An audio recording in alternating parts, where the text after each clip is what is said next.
Hello, my name is Nikayla Kennel, and I cannot keep a promise. And what I mean by that is I want you to think back to last week. Are you there? Do you remember?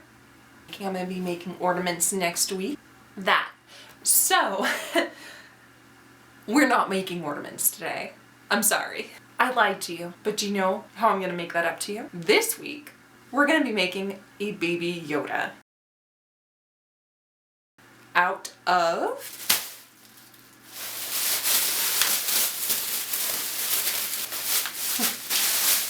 this.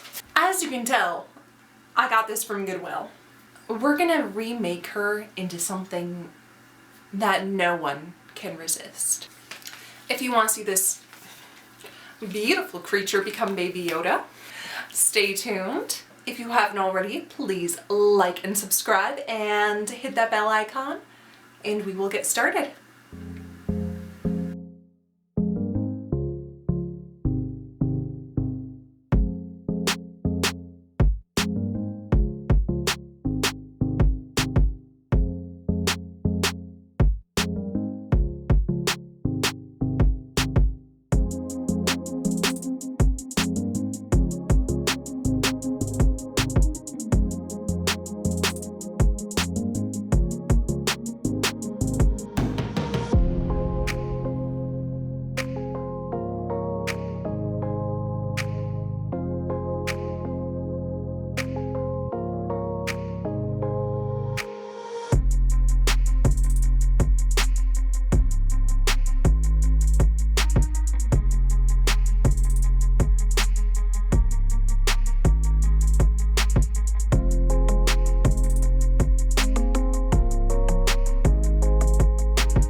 tired. I am so very, very tired. I have just finished Baby Yoda. He's the cutest thing on the planet. His head can turn. He is exactly like The Exorcist. He can move his arms, also like The Exorcist. Now, sorry I didn't release a video last week. I started a new job and it is intensive. I'm going to try my best to get videos out weekly. If you haven't already, please subscribe. And I will see you guys next week. I hope you have a great rest of your day. Try not to get into too much trouble. I'm not judging you, he is.